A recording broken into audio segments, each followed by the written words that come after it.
Hello, journeymen, journeywomen. This is a hero's journey with Dr. D, the podcast. This podcast was designed to inspire, to encourage, to educate, and to motivate, helping you get beyond your first move and creating a better mindset today. Now, for an entertaining video version of this episode, along with many more at my YouTube series, go to a hero's journey with drd.com. Now, let's begin.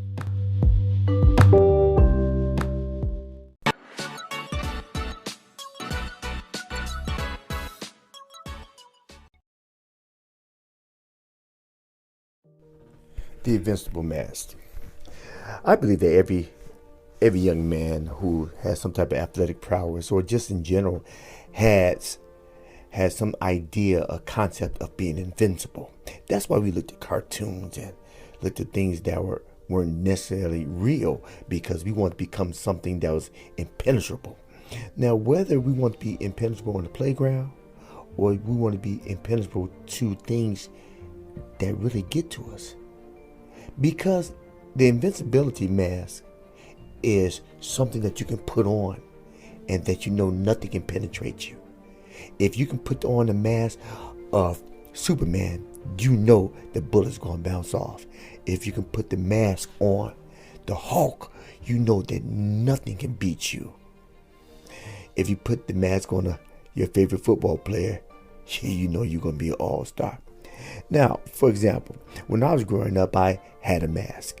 I had a mask because you're trying to find a different persona, or you're trying to figure out who you are with your peers in life to deal with different situations. Because even at a young age, you're not emotionally secure, or things are not emotionally, or shall I say, emotionally developed.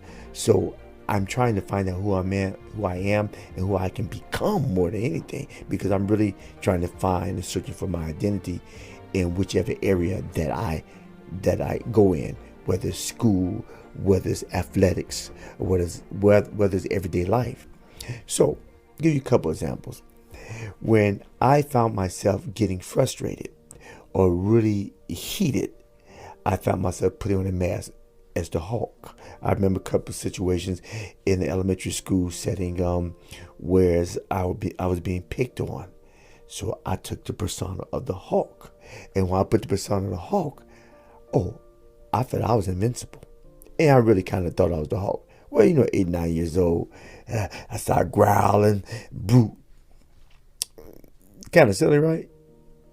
But just like I was being silly, there's a lot of young boys are doing the exact same thing, putting on a persona of something that's not real to cover up their insecurity or what they're not confident in.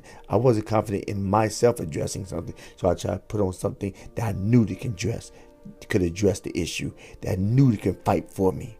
I knew who I was, but I tried to put a mask and become something I wasn't. Because of the Hulk.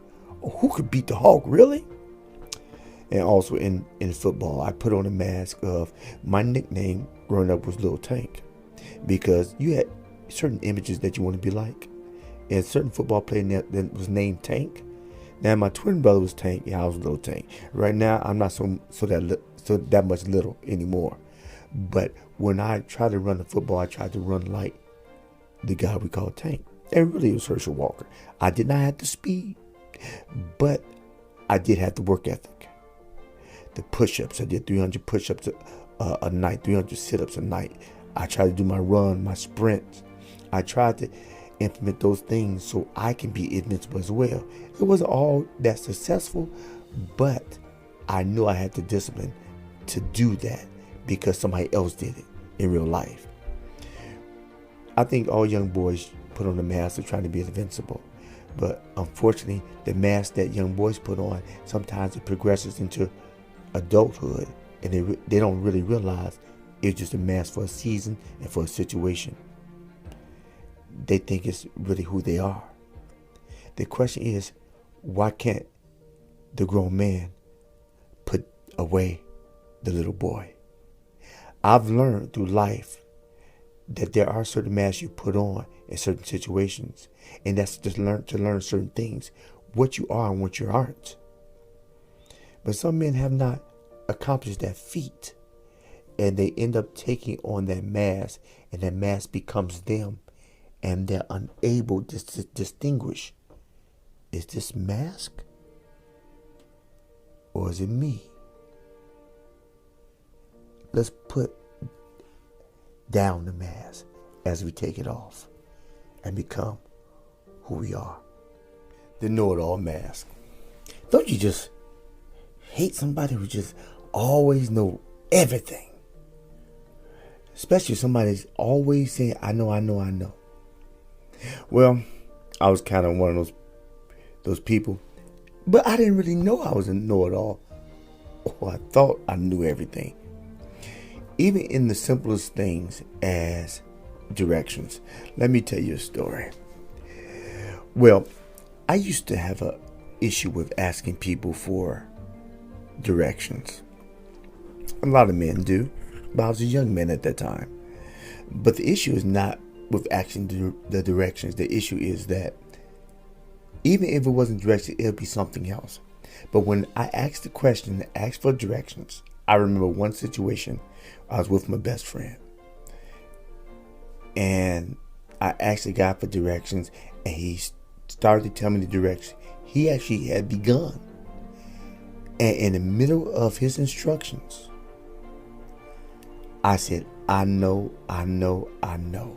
And the reason I say I know, because when he started talking, it triggered my memory. But he had the information. I asked him a question. But then I come off with, I know. So even if it wasn't any malicious intent of mine, and it wasn't, when you come off saying you know it all, I know that the image that went in his mind is like, why in the world he asked me if he know it all? My proper response is I should have shut up. I should have been quiet and heard him out. Even if he triggered my memory. Because the beginning I didn't know, even though I connected the end with the beginning, it would just be courteous and considerate. Why can't we just use our ears more than we use our mouth?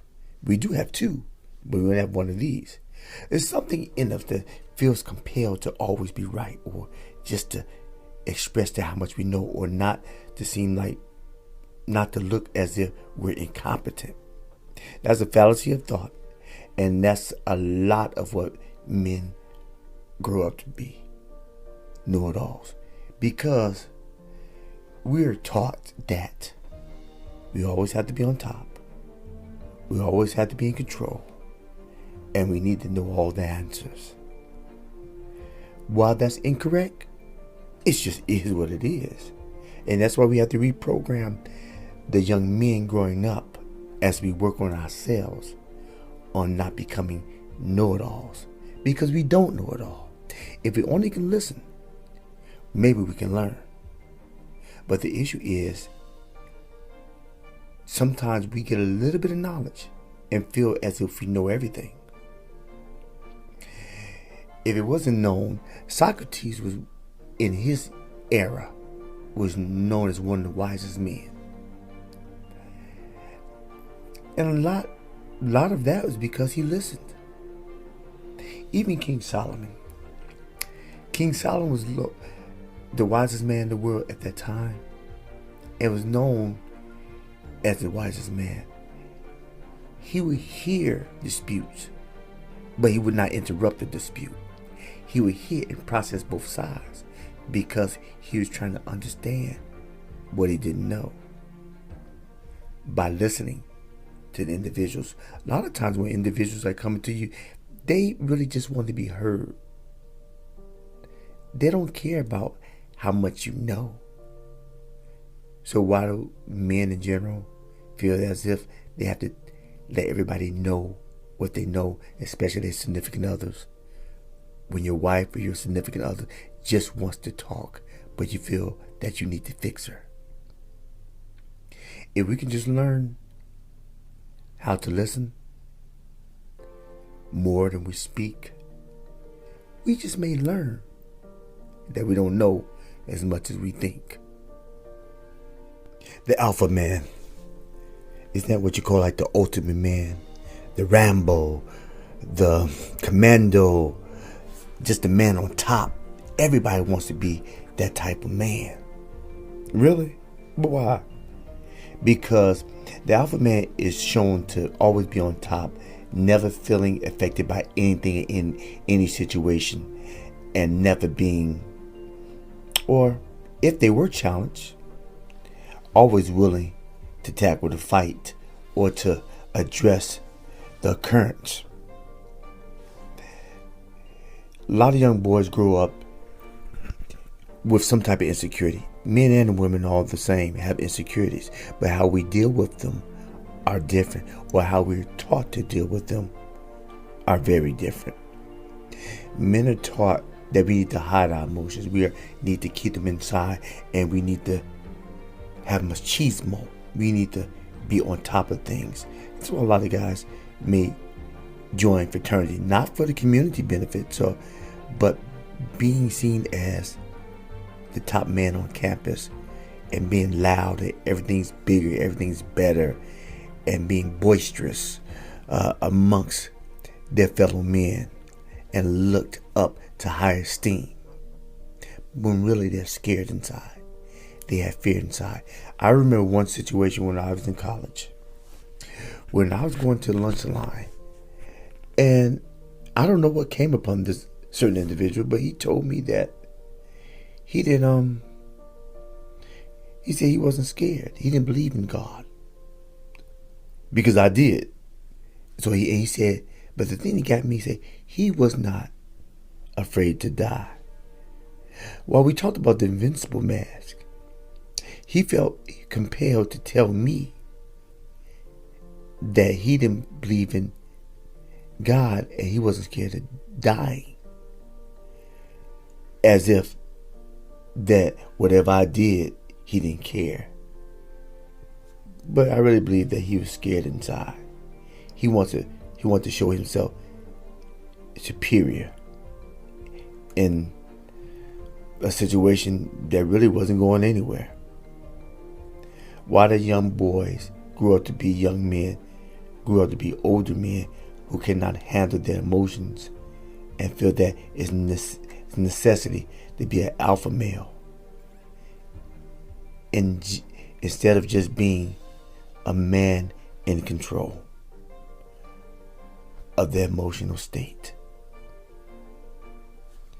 That's what we need to work on, being a better man instead of an alpha man.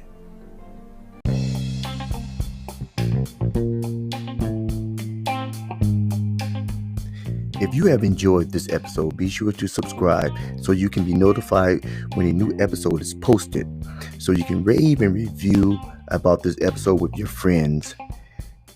And if you forget anything else from this episode, remember this, that every day you get up vertical, make it your goal in life to move forward and never move back. This was the Hero's Journey with Dr. D. Peace and blessings, and we're out.